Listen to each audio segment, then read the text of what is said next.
Corría el año 1999. Yo tenía 9 años.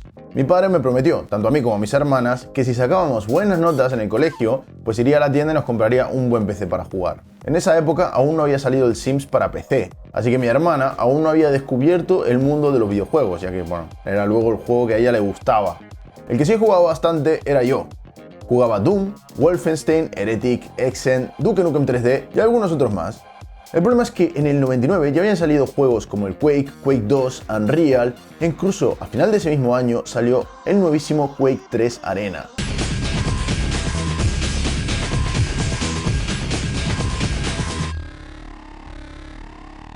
Y con el PC que yo tenía en casa, que era un PC que mi padre había traído de la oficina porque ya no necesitaban, no podía hacer gran cosa, la verdad.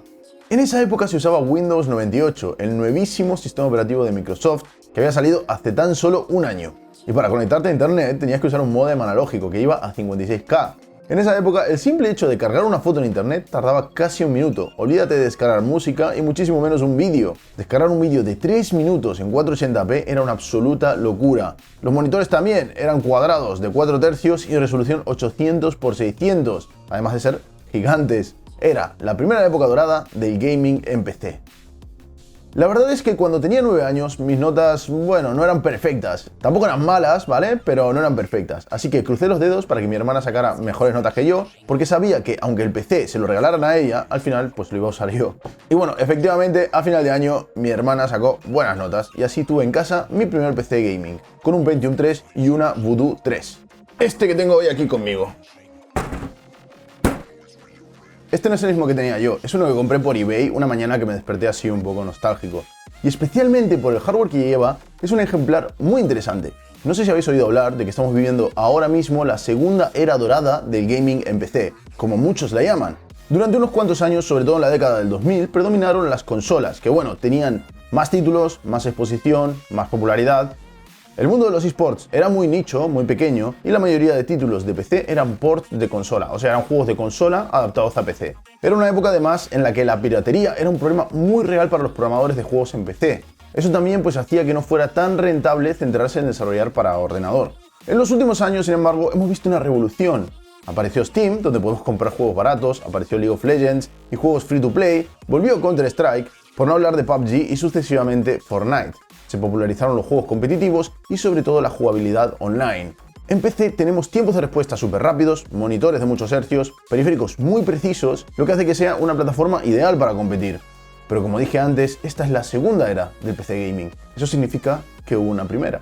La primera era dorada del PC Gaming nace con los primeros shooters en 3D y juegos exclusivos de PC que crearían una nueva forma de jugar. Por ejemplo, Half-Life, Unreal, StarCraft, Need for Speed, Age of Empires, todos títulos creados para el PC, donde tenían una jugabilidad única. Pero sobre todo, lo más importante era que estaban apareciendo juegos en 3D para PC. A principios de los 90, todos los juegos de PC eran en 2D, con la excepción de los míticos Wolfenstein y Doom, creados por ID Software, que en realidad pues también eran en 2D. Se trataba de juegos que tal y como se ejecutaban eran en realidad un mapa en 2 dimensiones, pero que a la hora de pintarse en pantalla pues usaban trucos para hacerte creer que estabas dentro de un mundo en 3D. En estos juegos de hecho se usaban técnicas similares al Ray Tracing que tan de moda está hoy en día. Porque sí, el Ray Tracing simplemente consiste en simular que lanzamos un rayo desde una posición A otra B y medir el resultado. En los juegos modernos, a día de hoy solo en Battlefield 5, se usa para calcular rayos de luz y sus rebotes, y de esa forma pues saber con precisión cómo hay que dibujar los reflejos. Pero en estos primeros juegos en falso 3D se usaban para medir la distancia entre el personaje y lo que tenía delante. En concreto, en Wolfenstein 3D se usaba esta distancia entre el obstáculo y el sujeto para pintar la imagen de la pared o el obstáculo que hubiese delante más grande o más pequeño. De esa manera pues te hacían creer que estabas dentro de un laberinto en 3 dimensiones. El primer verdadero juego en 3D que vimos en PC fue Quake, el Quake original. Hablaré en un vídeo más adelante de qué es exactamente esto del 3D y cómo funciona a nivel técnico. Pero de momento que sepáis que era una gran carga para los PCs de la época. No cualquier PC podía con ese juego. Necesitabas un buen procesador. En aquel entonces sí que existían tarjetas que permitían hacer cálculos en 3D. Se usaban en el ámbito profesional, aplicaciones médicas, industria del cine, etc. Y eran muy caras, muy poca gente las tenía en su casa. Los dos mayores competidores de aquella época eran S3 y Nvidia. Pero como os decía, estaban lejos del poder adquisitivo del jugador medio. Además, en aquella época, cada tarjeta gráfica tenía su propia API.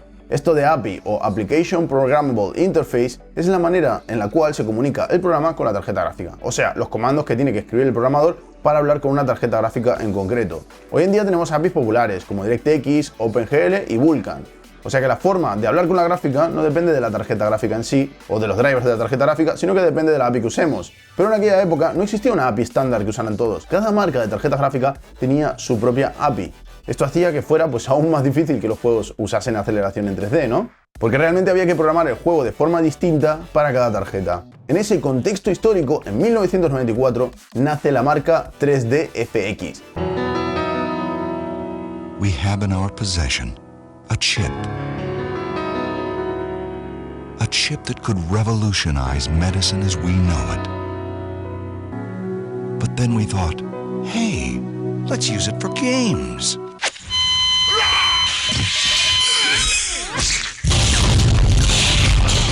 .3DFX PC accelerators. So powerful, it's kind of ridiculous. You know, that game's a little violent for my taste. Estos chicos crearon un chip gráfico que era más simple del que existía en el mercado profesional, permitía hacer menos cosas, pero era mucho más barato y tenía una API propia que permitía a los programadores conseguir muy buenos resultados visuales. Y sobre todo estaba hecha especialmente para videojuegos.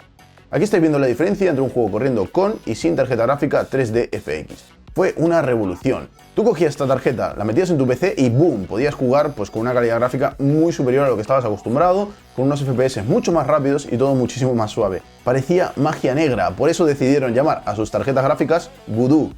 Otra cosa muy inteligente que hizo esta marca al principio, para poder desentenderse de gastos y costes de fabricación, distribución y todo esto, fue ofrecer a las otras marcas que fabricasen y vendiesen sus tarjetas gráficas. O sea, ellos diseñaban el chip, la tecnología, pero no fabricaban en sí la tarjeta gráfica. Los fabricantes eran, pues, por ejemplo, Creative, Asus, etc. Eso hizo que, bueno, básicamente se hicieran con el mercado entero. Con el tiempo nació una API universal. Microsoft creó, junto con las nuevas versiones de Windows, Direct 3D, que con el tiempo se convirtió en la que hoy conocemos como DirectX, la API más usada para el desarrollo de videojuegos en PC. Este es un momento interesante, porque hasta la fecha, cada programador de videojuegos tenía que adaptar su juego a cada API de cada tarjeta gráfica. Con Direct 3D y OpenGL, que también estaba dando vueltas por ahí, ya no hacía falta. Eran las gráficas que tenían que ser capaces de soportar Direct 3D. Además, antes de Direct 3D, cuando dependías de cada desarrollador de gráficas, según lo buena que fuera la API o cuánto se le ocurrase el programador del juego, según la gráfica o la marca que usaras, se veía el juego mejor o peor. Y había juegos que se veían mejor en unas gráficas y juegos que se veían peor en otras. Eso hoy en día, pues por ejemplo, ya no es así. A día de hoy todas las tarjetas gráficas consiguen el mismo resultado visual. Y eso fue gracias a que con el tiempo se puso de moda DirectX. De esa época, de hecho, nace la creencia, el mito, de que según la tarjeta gráfica que te compres, los juegos se van a ver mejor o peor. En abril de 1999, 3DFX sacó la Voodoo 3, y ahí fue cuando metieron la pata. Resulta que en este lanzamiento decidieron sacar su propia versión de la gráfica fabricada por ellos mismos. Los demás fabricantes, Asus, Creative y compañía, no supieron muy bien cómo tomárselo y rápidamente se fueron todos con Nvidia, quien al ver el panorama no pudo decir que no.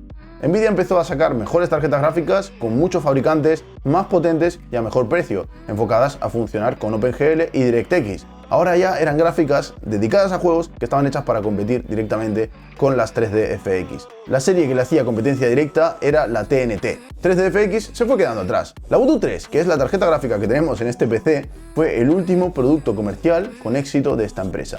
Después de eso se fue a pique y finalmente fue comprada por Nvidia al año siguiente, en el año 2000.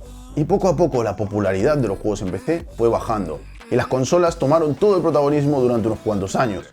Ese fue el final de la primera era dorada del gaming en PC. Esta tarjeta es histórica, marca el final de una era y de una empresa mítica en el sector. Sobre todo quiero que os fijéis en la gran diferencia que existe entre las tarjetas de antes y las de ahora. Este de aquí es el disipador, que de hecho si os fijáis el dueño de este PC hizo un mod añadiéndole un ventilador para que refrigere un poco mejor. Pero es así como viene de serie. Esta pequeña placa de aluminio es suficiente para refrigerar el procesador gráfico. Os preguntaréis, ¿qué ha pasado aquí? ¿Qué ha pasado todos estos años que las gráficas han crecido tanto? Pues la diferencia es que hoy en día tenemos chips gráficos más grandes con miles de núcleos metidos en un solo chip de silicio, con una potencia gráfica que en esa época era totalmente inimaginable. Y esto no solo requiere más corriente, sino que se calienta muchísimo, muchísimo más.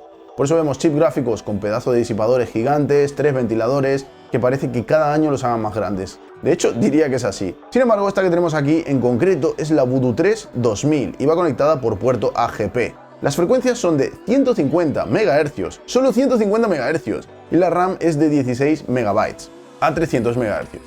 Soportaba la API de Direct3D, OpenGL y Glide, que Glide era, bueno, la API propia de 3DFX. ¿Y cuánto costaba esta reliquia en su época?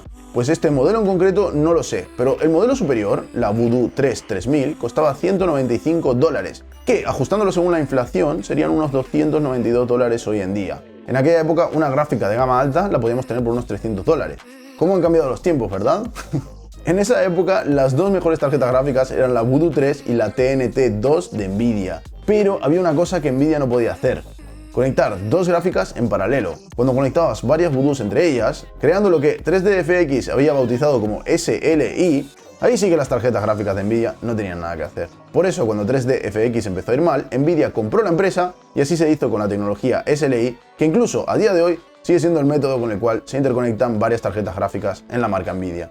Pero dejemos de hablar tanto de la tarjeta gráfica, vamos a ver qué más tenemos dentro de esta reliquia. Al entenderlo, todos son recuerdos. Escuchad.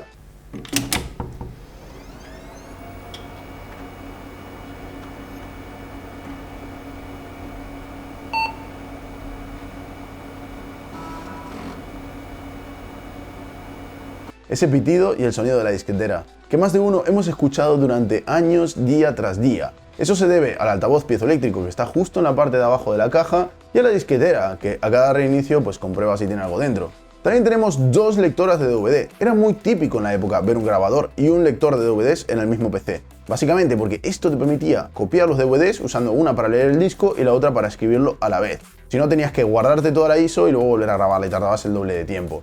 También tenemos, como no, una tarjeta de sonido. Sin ella el PC tendría que tirar del altavoz piezoeléctrico que tiene abajo. O sea, emitir pitidos y ya está, nada más. Hoy en día cualquier placa base ya trae esta tarjeta de sonido integrada. No tenemos tarjeta de red. Si queríamos en esa época conectarnos a internet, teníamos o pues que enchufarnos con una tarjeta de red PCI o con un modem PCI. Este PC no tenía acceso a internet, o si lo tuvo muy tarde con un modem USB, porque como podéis ver no tiene ninguna tarjeta de red conectada. Además tiene instalado el mítico sistema operativo de la época, Windows 98 Second Edition, la segunda edición de Windows 98 que salió en 1999.